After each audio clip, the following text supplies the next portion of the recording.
Shalom, selamat pagi Bapak Ibu Saudara sekalian. Puji Tuhan kalau kita pada pagi hari ini boleh menyiapkan hati kita mau menyembah Tuhan. Walaupun masih dalam ibadah online, tapi puji Tuhan kalau kami dengar minggu depan kita bisa ibadah secara offline, bertatap muka satu sama lain. Walaupun ada batasan-batasan, tetapi puji syukur pada Tuhan.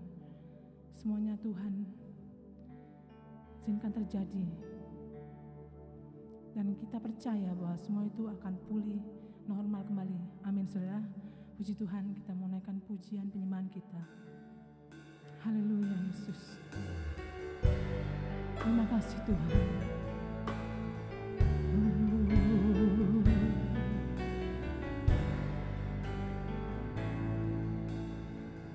Terima kasih Tuhan. Telah ku dapati kasih yang sejati yang mampu mengubahkan hatiku. Kasih yang kau beri jauh melebihi segalanya di dalam hidupku. Ku berikan semua yang berharga, semua yang mulia, semua yang berarti dari hidupku. Hanyalah bagimu, hanyalah untukmu, hanyalah bagi kemuliaan-Mu.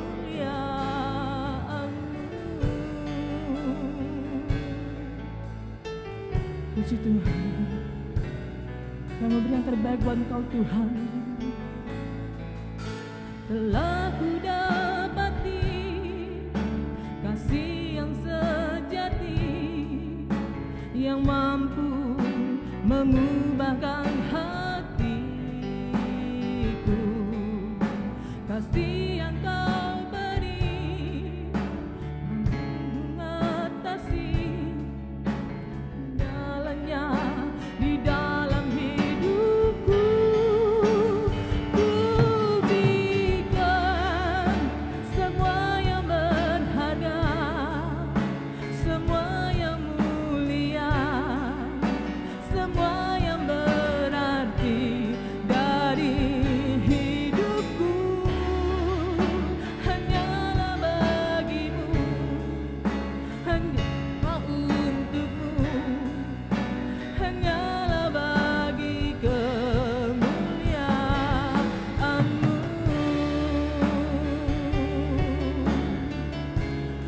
Kami mau beri yang terbaik buat Engkau Tuhan, yang mulia, yang berharga dalam hidup kami Tuhan. Terima kasih Tuhan. Haleluya.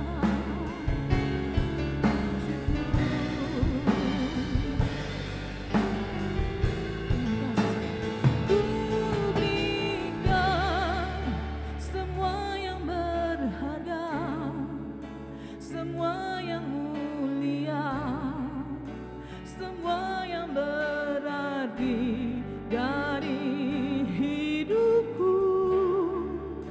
Hanyalah bagimu, hanyalah untukmu.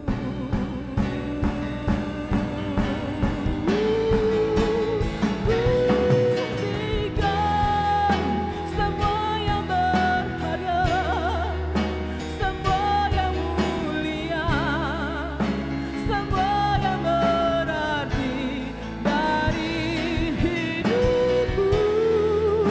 Hanyalah bagimu, hanyalah untukmu,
kami tinggikan Tuhan.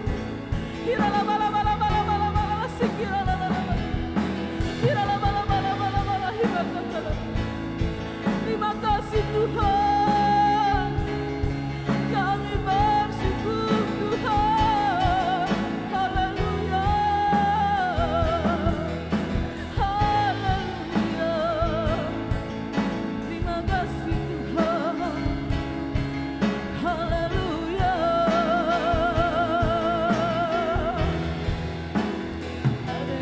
Terima kasih Tuhan, haleluya.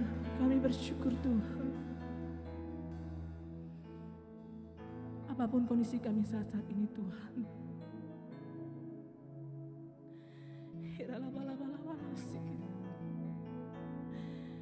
kami tahu Engkau Tuhan sungguh mengasihi kami.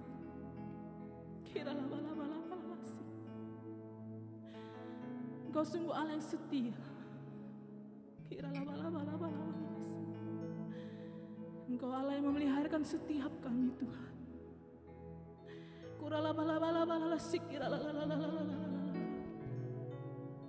Terima kasih Tuhan. Sebab itu kami memberikan yang terbaik buat Engkau Tuhan. Yang mulia, yang berharga dari hidup kami Tuhan. Kami persembahkan hanya kepada Engkau Yesus. Kami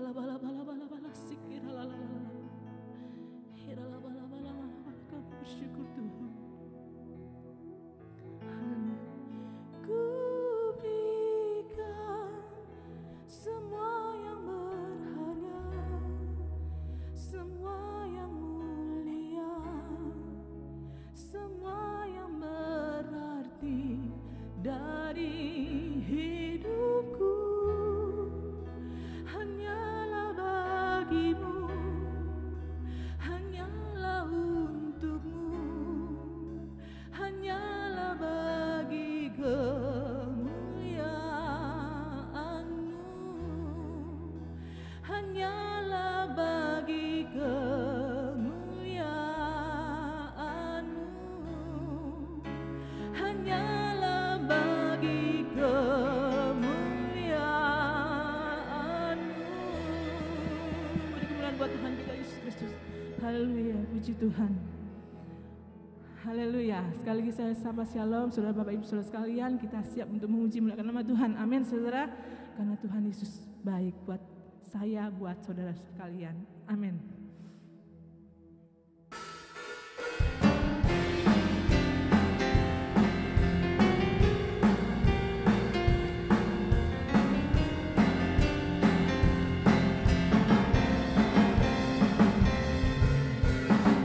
Tiada berkesudahan kasih setiamu Tuhan, selalu baru rahmat-Mu bagiku.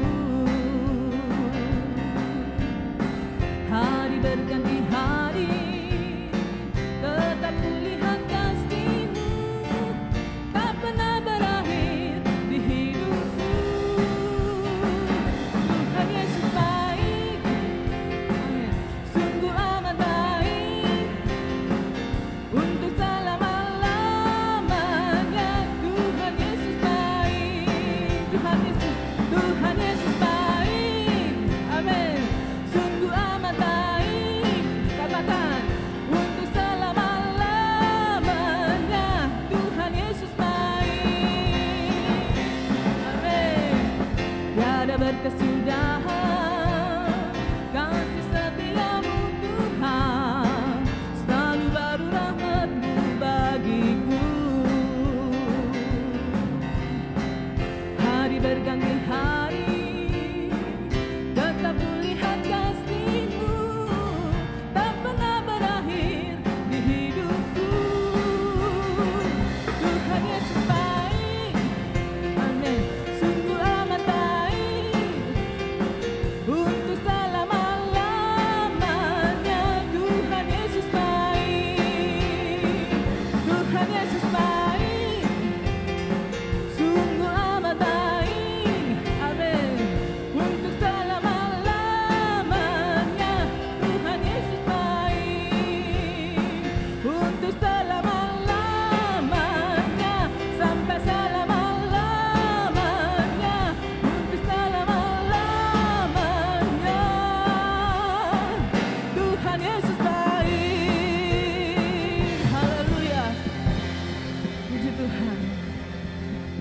Tuhan Yesus baik. Amin, saudara. Puji Tuhan. Engkau baik Tuhan. Terima kasih Yesus. Haleluya Tuhan. Terima kasih Tuhan. Haleluya Yesus. Kirala bala bala bala bala shikira. Terima kasih Tuhan.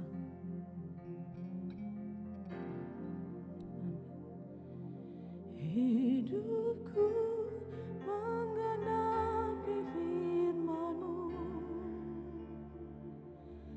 dan mujizat sertai tiap langkahku.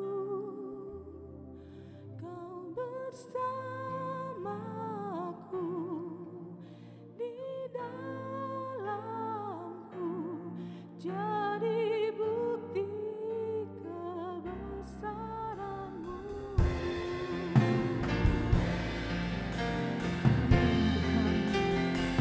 Kau sempurna. Haleluya. Kau Tuhan, Kau sempurna dalam rencana-Mu dan karya-Mu. Ku serahkan hidupku, murnikan dengan Roh-Mu. Tuhan, Kau sempurna dalam rencana-Mu dan karya-Mu. Ku serahkan hidupku, murnikan dengan Roh-Mu. Hidupku menggenapi firman-Mu, tanda mujizat sertai tiap langkahku. Kau bersamaku di dalamku, jadi bukti kebesaran-Mu. Hidupku menggenapi firman-Mu, tanda mujizat sertai tiap langkahku. Kau bersamaku di dalamku, jadi bukti kebesaran-Mu. Jadi bukti kebesaran-Mu.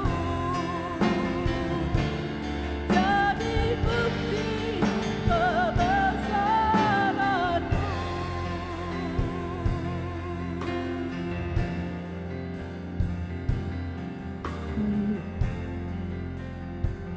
Puji Tuhan.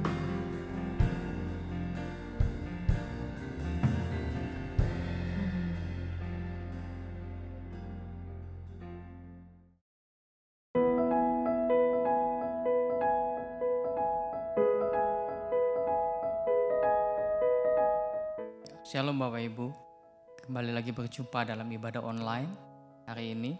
Ya, sebelum kita ibadah mari kita berdoa. Tuhan, kami sungguh bersyukur untuk hari ini Tuhan. Kami sungguh percaya Tuhan, Kau akan berbicara kepada setiap kami Tuhan. Kami siap mendengar Tuhan, Kau membuka telinga kami, Kau membuka hati kami untuk firman-Mu Tuhan. Dan Kau mau berespon positif terhadap firman-Mu Tuhan. Kami tidak izinkan si iblis yang mau mencuri firman-Mu Tuhan, yang mau mengganggu kami Tuhan. Kami mau tolak, patahkan, hancurkan di dalam nama Tuhan Yesus. Dan kami sungguh percaya Tuhan, Kau berbicara kepada setiap kami pada pagi hari ini Tuhan. Di dalam nama Tuhan Yesus kami berdoa dan mengucap syukur. Yang percaya berkata amin. Ya, shalom sekali lagi Bapak Ibu.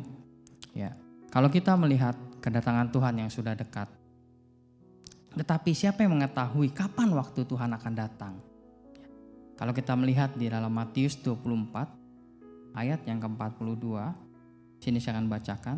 Karena itu berjaga-jagalah sebab kamu tidak tahu pada hari mana Tuhanmu datang. Jadi kalau dari firman Tuhan yang katakan, ya, tidak ada yang tahu kapan kedatangan Tuhan. Tetapi kita diminta untuk berjaga-jaga. Karena di dalam Wahyu dikatakan Tuhan akan datang segera. Jadi waktunya sudah dekat. Kalau kita melihat pada waktu minggu pertama, gembala kita Pak Karni telah membawakan untuk kita berjaga-jaga. Kita akan melihat kembali dalam Matius 24 ayat 9 sampai 12. Ya, kalau kita melihat di sini kita nggak baca lagi, tetapi kalau kita melihat sini adalah tanda-tanda akhir zaman. Ya, akhir zaman semakin sulit, dunia ini semakin sulit. Ya, kenapa? Dunia semakin jahat, orang saling membenci satu sama lain dikatakan firman Tuhan. Bertambah kedurhakaan, bahkan banyak orang yang murtad dan kasih menjadi dingin.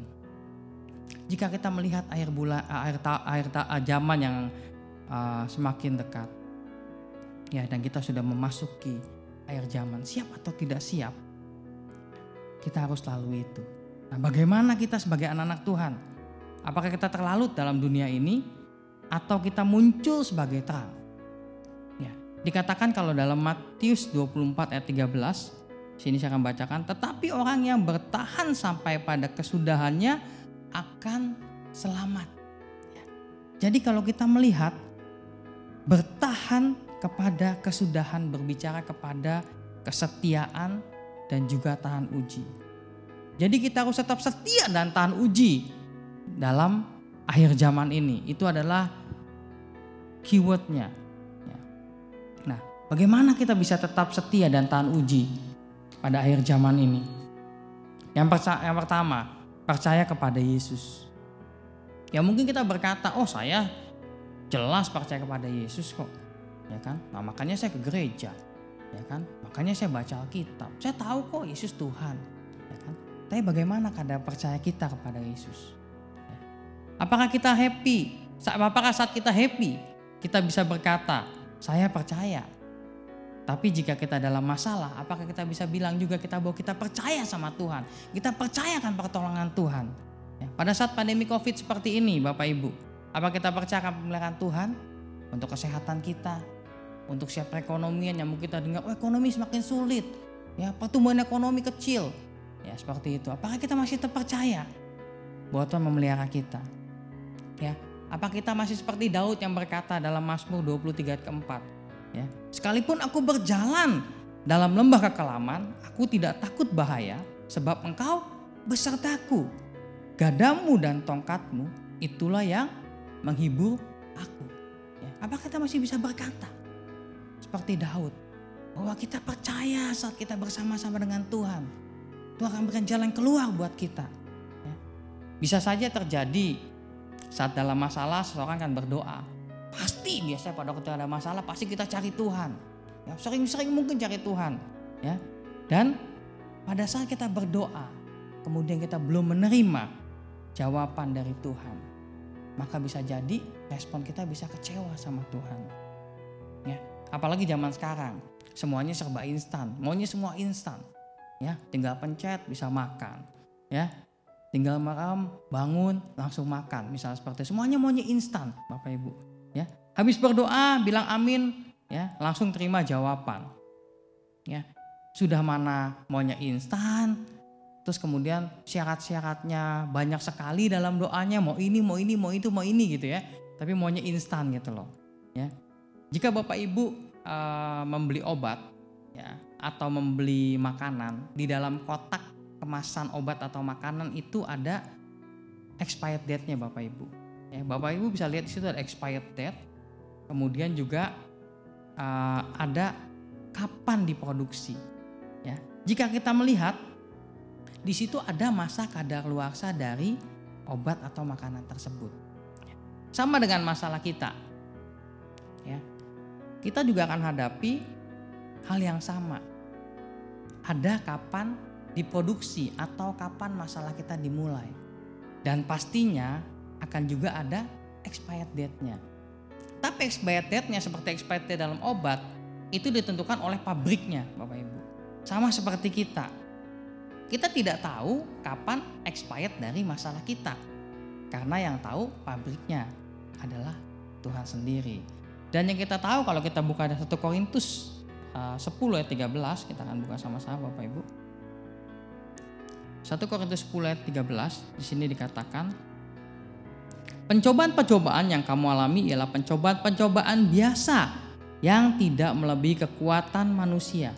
Sebab Allah setia dan karena itu Ia tidak akan membiarkan kamu dicobai melampaui kekuatanmu. Pada waktu kamu dicobai, Ia akan memberikan kepada kamu jalan keluar sehingga kamu dapat menanggungnya. Jadi yang kita tahu, yang kita percaya adalah bahwa setiap pencobaan-pencobaan yang kita hadapi itu tidak akan melebihi kekuatan kita. Ya. Nah, pada waktu kita berdoa, ya, kita tahu jawabannya itu tergantung waktunya Tuhan, Bapak Ibu. Kita percaya bahwa waktunya Tuhan sama waktunya kita berbeda. Jadi yang harus kita lakukan apa? Kita harus tetap berdiri teguh dan percaya sampai masa kadaluarsa yang telah ditentukan kita, dan telah ditentukan oleh Tuhan buat masalah kita. Ya. Terus kemudian kalau kita ngomong percaya, ada satu tahapan-tahapan proses untuk kita semakin kuat percayanya. Ya, sebagai contoh, seorang anak saat mau belajar berjalan, dia takut melangkah. Tapi pada saat ada suara papa dan mamanya berkata dan mengulurkan tangannya, kemudian dia mencoba melangkah, akhirnya dia bisa berjalan. Ya. Sama, di mana di sini ada tahap mengenal. Ya. Kalau misalnya tadi si anak lagi mau belajar berjalan, Bapak Ibu, terus dipanggil-panggil sama orang tuanya dan dia ngulurkan tangan orang tuanya, kalau dia tidak kenal itu orang tuanya dia, pasti dia tidak akan mencoba untuk berjalan. Sama seperti kita harus mengenal siapa Yesus, siapa pribadi Yesus untuk kita. Ya. Jadi pada waktu kita bertemu dan jatuh cinta kepada Tuhan, maka kita mencari Tuhan lebih dalam lagi, ingin mengenal Tuhan lebih dalam lagi. Sama seperti kalau kita punya idola idol, ya, kita punya fans nih. Oh pasti kita akan cari tahu lebih lagi. Oh tanggal lahirnya kapan, nama lengkapnya siapa sih orang itu. Ya, terus kemudian dia sukanya apa nih, hobinya apa nih, ya kegemarannya apa nih, ya gitu loh. Dia akan mencari lebih jauh. Sama seperti kita juga mau mencari Tuhan, siapa pribadi Tuhan lebih jauh lagi. Ya, apa sih kesukaan Tuhan? Ya. Kita harus cari itu sampai kita mengerti apa kehendak Tuhan untuk setiap kita. Kembali lagi kepada contoh pada anak kecil yang tadi Bapak Ibu. Ya. Pada saat orang tua mengulurkan tangannya, si anak percaya. Ya. Dia percaya karena dia sudah pengenalan dan dia percaya. Kenapa dia bisa percaya? Karena dia sudah mengalami tahap kebersamaan dengan orang tuanya. Ya. Kita juga harus mengalami kasih Tuhan. Ya. Selain kita mengenal, kita harus mengalami, kita harus mengecap bagaimana sih kasih Tuhan itu. Ya, pada waktu kita sudah mengalami dalam setiap kehidupan kita, ya, makanya kita akan lebih percaya lagi kepada Tuhan. Ya. Pada saat kita menerima Tuhan, kita adalah ciptaan yang baru. Ya. Kita tinggal dalam Tuhan dan Tuhan tinggal di dalam kita. Dan kita menjadi satu kesatuan, blend, ya, menjadi satu kesatuan dengan Tuhan. Ya kan? Jadi apa yang kita lihat di cermin, kalau kita berkaca, pasti diri kita kan. Kami waktu kita ngaca, kita ngelihatnya sesuatu yang lain gitu ya. Tetapi adalah diri kita. Ya. Jadi sama, pada waktu kita melihat diri kita, itu adalah Tuhan yang ada dalam hidup kita. Ya. Jadi sehingga kita semakin percaya kepada Tuhan. Ya. Tuhan merancangkan damai sejahtera untuk setiap kita. Ya. Dan kita akan berkata kepada Tuhan, biarlah kehendak-Mu Tuhan yang jadi dalam setiap kehidupan kita. Jadi kita terus semakin mengenal Tuhan. Kita semakin mengecap kebaikan Tuhan. Sehingga kita semakin percaya bahwa Tuhan terus merancangkan damai sejahtera untuk setiap kita. Kemudian yang kedua, meningkatkan standar kita, Bapak Ibu. Kita buka Ibrani 5, 13-14. Sebab barang siapa masih memerlukan susu, ia tidak memahami ajaran tentang kebenaran, sebab ia adalah anak kecil. Tetapi makanan keras adalah untuk orang-orang dewasa yang karena mempunyai panca indera yang terlatih untuk membedakan yang baik daripada yang jahat. Jadi di sini kita mau melihat bahwa kita harus punya standar. Ya. Dan standar kita harus meningkat. Karena dikatakan di ayat 14, ya, makanan keras untuk orang-orang apa yang dewasa. Terus kemudian dia juga harus punya panca indera yang terlatih. Berarti kita harus terus menerus meningkatkan standar kita kepada Tuhan. Ya. Kadang dalam masa sulit, ya, orang cenderung men-adjust standarnya, standar kehidupan mereka. Ya. Tapi adjustnya mengikuti standar dunia, bukan standar kebenaran firman Tuhan. Ya banyak orang berkata, aduh masa sulit kita cari uang. Ya kalau kita nipu-nipu, bohong-bohong sedikit-dikit gak apa-apalah. Ya kan? Atau kita korupsi waktu dalam bekerja gak apa-apalah. Gitu ya. Terus gak apa-apa kok, orang-orang juga pada buat seperti itu kok. Ya kan, itu standar dunia Bapak Ibu. Tapi kita mau pegang pada standar kebenaran firman Tuhan. Standar kita sebagai anak Tuhan adalah meletakkan pondasi kebenaran firman Tuhan. Ya. Kalau kita melihat dalam Matius 7 ayat 24 dan 27 itu tentang dua macam dasar. Ya Bapak Ibu. Di situ dikatakan kita mau jadi orang yang bodoh atau orang yang bijaksana. Itu tergantung bagaimana kita meletakkan pondasi pada waktu kita akan membangun suatu rumah. Jadi kita mau di sini kita akan meletakkan dasarnya adalah kebenaran firman Tuhan. Ya. Karena akhir zaman begitu menarik kita. Ya. Kita harus menyesuaikan dengan begitu pola hidup dunia. Jika tidak kita ikuti maka kita diakui oleh dunia. Kita akan dianggap aneh. Kita akan dianggap tidak famous. Wah gak asik katanya. Ya. Karena kehidupan kita beda dengan apa yang dilakukan oleh dunia-dunia ini. Ya. Ya. Kalau kita punya standar, ya, dan kita melakukan standar tersebut dan orang lain bilang aneh, maka sebetulnya yang aneh bukanlah kita, tetapi yang aneh adalah yang ngomong aneh. Ya, contoh aja sekarang gini ya. Saat ini kita masuki kehidupan new normal, ya, dalam masalah pandemi COVID ini. Ya, jika kita melihat kehidupan new normal, semua orang mengenakan apa Bapak Ibu? Masker. Ya, kemana-mana harus sering cuci tangan. Tapi pada waktu misalnya kita gunakan masker, terus ada orang bilang, Nora gunakan masker gitu loh. Nah sekarang yang aneh siapa? Yang bilang Nora atau kita yang menggunakan masker? Yang pasti adalah orang yang bilang tersebut. Sama ya seperti kita anak-anak Tuhan. Kita punya standar kebenaran firman Tuhan. Ya, kalau orang mau bilang aneh, mau bilang apa, ya tetap kita berpegang pada firman Tuhan. Ya, jadi jangan malu ya untuk kita melakukan firman Tuhan. Ya. Di zaman ini kita harus makin radikal, ya. Tapi radikalnya bukan artinya menghancurkan, ya, atau teriak-teriak, ya, seperti demonstrasi di depan gedung MPR, DPR gitu, teriak-teriak. Kalau nggak didengar ngerusak fasilitas umum, ya, merusak pagar-pagar, nggak seperti itu, ya.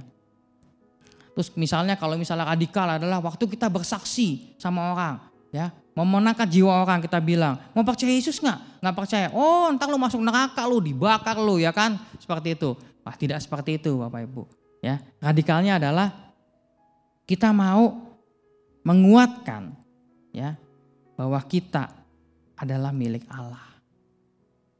Sehingga Allah bekerja melalui setiap kita. Sehingga Allah bisa mendemonstrasikan kuasanya melalui setiap kita. Ya. Jadi kita nggak bisa lagi itu kita melihat kehidupan di dunia, kita mengikuti kehidupan dunia, kita suam-suam kuku, kita tidak mau mempunyai standar, bahkan mengejar standar seperti dunia. Enggak Bapak Ibu, kita mau terus berjalan dalam standar kebenaran firman Tuhan. Ya. Kita bisa lihat suatu tokoh, ya, bagaimana standar hidup Daniel, Sadrak, Mesak, dan Abednego. Saya percaya Bapak Ibu sudah mengenal tokoh-tokoh tersebut. Ya, kalau kita melihat di dalam Daniel 1 ayat ke-8, saya akan bacakan untuk Bapak Ibu. Daniel 1 ayat 8. Daniel berketetapan untuk tidak menajiskan dirinya dengan santapan raja dan dengan anggur yang biasa diminum raja. Dimintanyalah kepada pemimpin pegawai istana itu supaya ia tidak usah menajiskan dirinya. Jadi ada suatu hal yang luar biasa. Dia berketetapan. Ya, dia tidak menajiskan dirinya dengan makanan raja. Ya, luar biasa. Ya. Kalau kita melihat itu adalah standar hidup Daniel yang luar biasa. Ya. Bagaimana dengan standar hidup kita? Apa kita mau hidup kudus di hadapan Tuhan? Apa kita mau hidup dengan standar kebenaran firman Tuhan? Ya. Jadi jangan sampai kita kalau misalnya, kalau nggak ikutin dunia ini ketinggalan zaman, ya kan? Wah, lu sih zaman dulu tuh, ya, old fashion seperti itu. Sekarang udah beda zamannya, ya, zamannya udah seperti ini, ya kan? Nah, nggak, kita mau belajar dari seorang Daniel, ya kan? Itu keren banget, ya. Daniel itu punya ketetapan bahwa dia tidak akan menajiskan dirinya. Dan apa yang terjadi? Ya, Tuhan nggak tinggal diam, Bapak Ibu. Jika Bapak Ibu lihat ke-20, dikatakan Daniel 1 ayat 20. Apa yang terjadi? Dalam tiap-tiap hal yang memerlukan kebijaksanaan dan pengertian yang ditanyakan raja kepada mereka, didapatinya bahwa mereka 10 kali lebih cerdas daripada semua orang berilmu dan semua ahli jampi di seluruh kerajaannya. Ya, jadi Allah nggak akan tinggal diam. Ya, Allah akan memunculkan siapa anak-anak Tuhan. Ya, Allah akan mendemonstrasikan kuasa melalui setiap kehidupan Daniel, Sadrak, dan Abednego juga dengan kehidupan kita. Ya, jadi ada dua hal dalam kita menghadapi akhir zaman ini. Kita harus tetap setia, ya, dan teguh berdiri. Dan untuk itu kita harus melakukan percaya, benar-benar kita percaya kepada Tuhan, ya. Dan kemudian kita meningkatkan standar hidup kita sesuai dengan kebenaran firman Tuhan, ya. Sehingga Tuhan akan mengurapi kita. Dalam Yesaya 61 ayat 1 sampai 2 kita akan baca, Bapak Ibu. Di sini dikatakan, Roh Tuhan Allah ada padaku, oleh karena Tuhan telah mengurapi aku. Ia telah mengutus aku untuk menyampaikan kabar baik kepada orang-orang sengsara dan merawat orang-orang yang remuk hati, untuk memberitakan pembebasan kepada orang-orang tawanan dan kepada orang-orang yang terkurung kelepasan dari penjara, untuk memberitakan tahun rahmat Tuhan dan hari pembebasan Allah kita, untuk menghibur semua orang yang berkabung. Ya, jadi di sini Tuhan akan mengurapi kita dan memakai kita. Ya. Untuk apa? Untuk memberitakan kabar baik kepada dunia ini. Ya. Melalui apa? Melalui kesaksian kita, melalui hidup kita. Ya, melalui standar hidup kita yang benar-benar berpegang pada kebenaran firman Tuhan. Ya, dan orang dapat melihat melalui kehidupan kita kemuliaan Tuhan terpancar melalui apa? Melalui buah-buah yang kita hasilkan. Sehingga kemuliaan Tuhan itu nyata dalam setiap kehidupan kita, Bapak Ibu. Ya, dan pada waktu kita terus setia, apa yang akan Tuhan berikan? Kita lihat di ayat 6. Tetapi kamu akan disebut imam Tuhan dan akan dinamai pelayan Allah kita. Kamu akan menikmati kekayaan bangsa-bangsa dan akan memegahkan diri dengan segala harta benda mereka. Sebagai ganti bahwa kamu mendapat malu 2 kali lipat, dan sebagai ganti noda dan ludah yang menjadi bagianmu, kamu akan mendapat warisan 2 kali lipat di negerimu, dan sukacita abadi akan menjadi kepunyaanmu. Sebab aku, Tuhan, mencintai hukum dan membenci perampasan dan kecurangan. Aku akan memberi upahmu dengan tepat dan akan mengikat perjanjian abadi dengan kamu. Keturunanmu akan terkenal di antara bangsa-bangsa dan anak cucumu di tengah-tengah suku-suku bangsa. Sehingga semua orang yang melihat mereka akan mengetahui bahwa mereka adalah keturunan yang diberkati Tuhan. Ya. Jadi kita mau terus berjalan setia sampai pada kesudahannya. Ya, sampai kita menerima mahkota kehidupan yang Tuhan berikan pada kita. Ya. Dan kita akan melihat berkat-berkat Tuhan, ya, yang akan kita peroleh dari Tuhan. Mari Bapak Ibu, hari ini kita mau merespon firman Tuhan. Ya, kita mau terus berjalan dalam kebenaran firman Tuhan. Mari kita berdoa Bapak Ibu. Terima kasih Tuhan untuk pagi hari ini Tuhan. Kami sudah mendengar kebenaran firman-Mu Tuhan. Kami sungguh percaya Tuhan, Engkau akan terus Tuhan berbicara kepada setiap kami pribadi lepas pribadi Tuhan. Dan kami tahu Tuhan firman-Mu akan terus membangun kami Tuhan. Akan terus menguatkan kami Tuhan. Akan terus mengubahkan kami untuk menjadi sempurna Tuhan. Seperti Engkau sempurna Tuhan. Terima kasih Tuhan, terima kasih Tuhan. Kami sungguh percaya Tuhan, kami terus akan berjalan Tuhan dalam setiap kebenaran firman-Mu Tuhan. Terima kasih Tuhan, di dalam nama Tuhan Yesus kami berdoa dan mengucap syukur. Haleluya, amin. Selamat hari Minggu Bapak Ibu, Tuhan memberkati.